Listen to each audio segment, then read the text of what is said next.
You're listening to the Turi Ryder's She Said What podcast. I'm Turi, along with Marcy Persky. In this installment, do you remember that thing you thought was an absolutely horrible gift?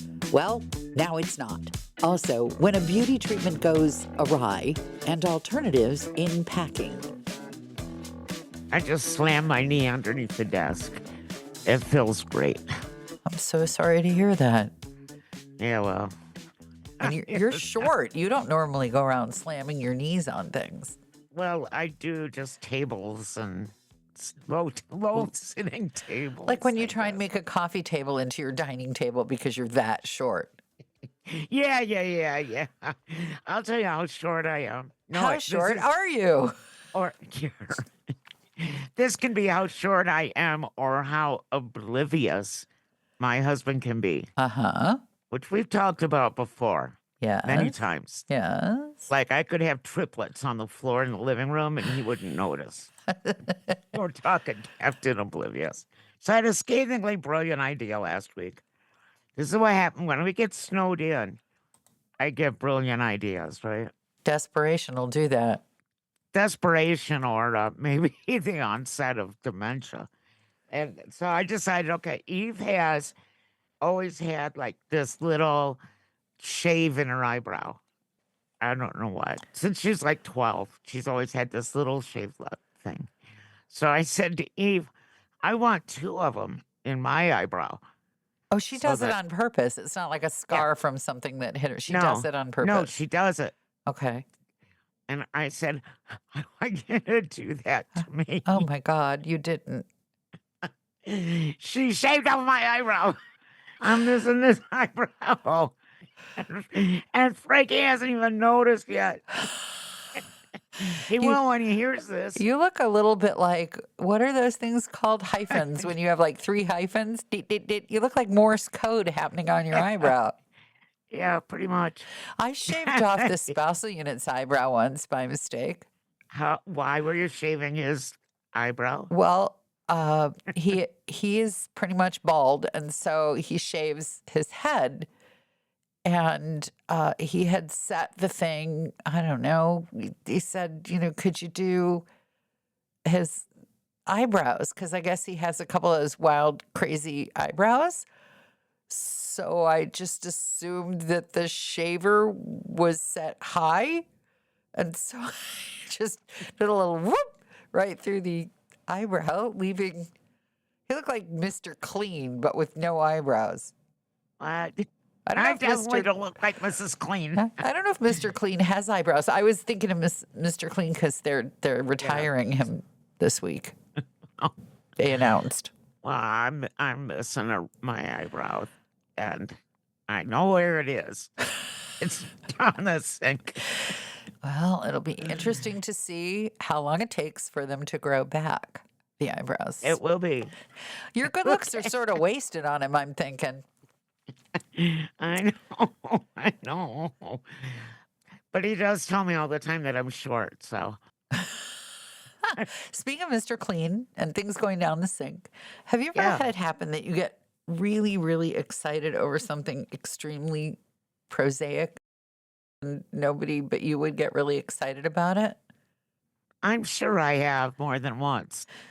You know, in the old days, you might see a magazine advertisement that said, excite your wife with a new vacuum cleaner this Christmas, or buy her a blender for her birthday.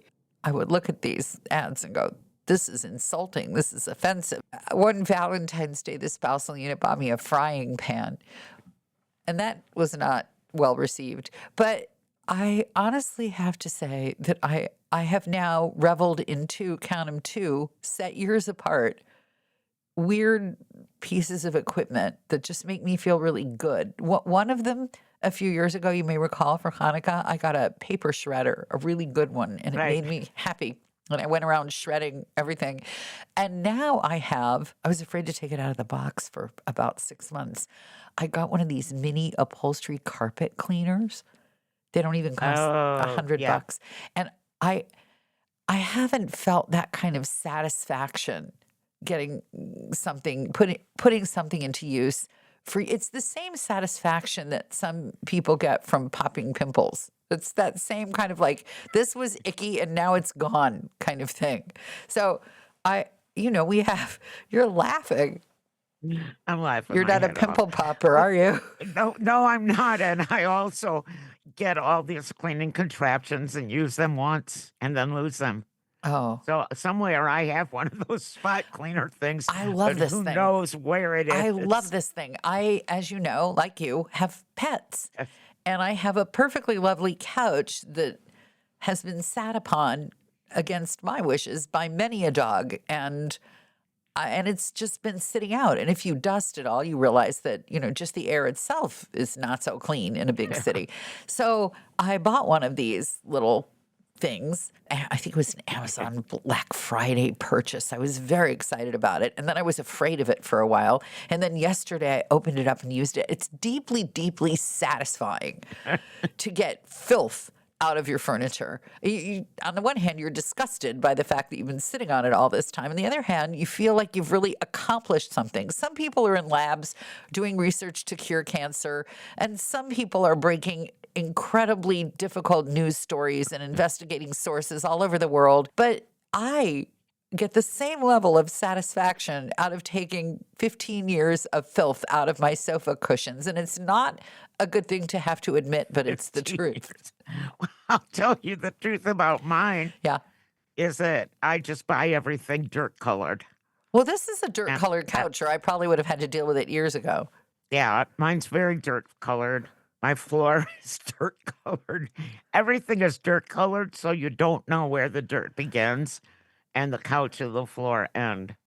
I'm just When the dogs are digging in my couch, then I know it's time to maybe take it apart and see what's in there. Yeah, probably a good idea. I'm very happy. It's small things now that make me happy. It's kind of depressing to realize that there are women in the world who receive as gifts diamond and emerald necklaces, but that your idea of a really cool gift is a paper shredder and a miniature carpet cleaner. I don't know what that says about me, but I don't think it's good. I would have nowhere to go and wear a diamond or emerald necklace. Yeah, well, and Maybe, to sit in my backyard and watch dogs run around in a circle. I think you should. I think you should put Sparkling on in the sun. your all your best finery and sit out and watch the dogs. I'm getting tired of not using crap that I have around here. I've just decided I'm using it, just using it. I don't care if I have to go take the garbage out in some kind of heirloom string of pearls. If I need to do it, I'm going to do it. Heirloom string of pearls.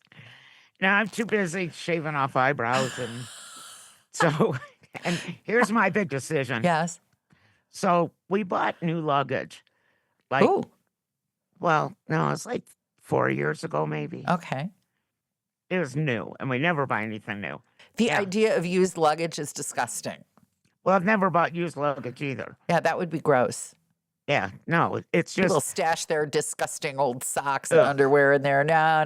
That's one of those few things that I would have to buy new. Go ahead. before that. No, I had the same luggage all the time, and then I just decided that I wanted hard luggage because my luggage is soft. Uh-huh. Okay, all that luggage is broken. What?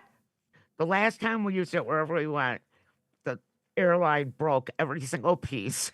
They're Wow. all cracked That's impressive. because it was three, like, the big one, the medium one, and then the carry-on.